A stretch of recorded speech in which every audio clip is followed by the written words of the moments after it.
Tripura badminton খেলোয়াড়দের খেলা থেকে বঞ্চিত করার প্রতিবাদে কাশারিপট্টি শান্তি হোটেল সংলগ্ন ব্যাডমিন্টন অ্যাসোসিয়েশন অফিসের সামনে বিক্ষোভ প্রদর্শন করেন খেলোয়াড়রা।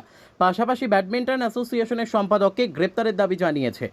ঘটনার বিবরণে জনৈক খেলোয়াড় বলেন, আসামের মুখ্যমন্ত্রী হেমন্ত বিশ্ব শর্মার নেতৃত্বাধীন ব্যাডমিন্টন অ্যাসোসিয়েশন অফ ইন্ডিয়ার অনুমোদিত রাজ্যের ব্যাডমিন্টন সংস্থাকে অবৈধ ঘোষণা করে নতুন কমিটি গঠন করা হয়েছিল।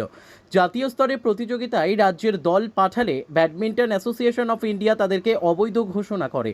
পাশাপাশি দিল্লির পাটিয়ালা হাইকোর্টে একটি মামলা ঠুকে দেয় তাদের বিরুদ্ধে। তারই প্রতিবাদে স্বরূপ ব্যাডমিন্টন অ্যাসোসিয়েশনের সম্পাদক সঞ্জীব সাহার পদত্যাগের দাবিতে বিক্ষোভ প্রদর্শন করেন খেলোয়াড়রা। পাশাপাশি তারা দাবি করে, সঞ্জীব সাহার নেতৃত্বে যে কমিটি আছে তার নির্বাচন চলাকালীন করা হয়েছে, যা অবৈধ, এবং সঞ্জীব সাহা সহ কমিটির সকল সদস্যদের অবিলম্বে পদত্যাগের দাবি জানিয়েছেন।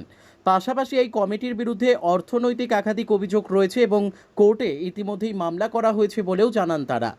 খেলোয়াড় যাতে সুন্দর এবং সুষ্ঠুভাবে খেলতে পারে, এর জন্যই আজকে আমাদের এই প্রতিবাদ।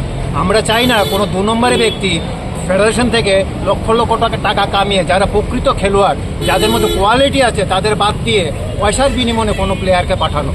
এর প্রতিবাদে আজকে আমরা এখানে সমস্ত অ্যাসোসিয়েশন, সমস্ত ফেডারেশন, সমস্ত গেমস থেকে আমরা এসেছি শুধু এই প্রতিবাদ জানাতে যে 2 নম্বরের জিনিসগুলো বন্ধ করে, যেটা রূপক দেয়া প্রায় দীর্ঘদিন ধরে চালিয়ে গেছে, সেই জিনিসটাই আজকে সঞ্জীব সাহা করার চেষ্টা করছে। আমরা চাই না যে আমাদের ত্রিপুরার ছেলে মেয়েদের ভবিষ্যৎ নিয়ে ছিনিমিনি কেউ খেলুক। Bureau report, news daily Bharat.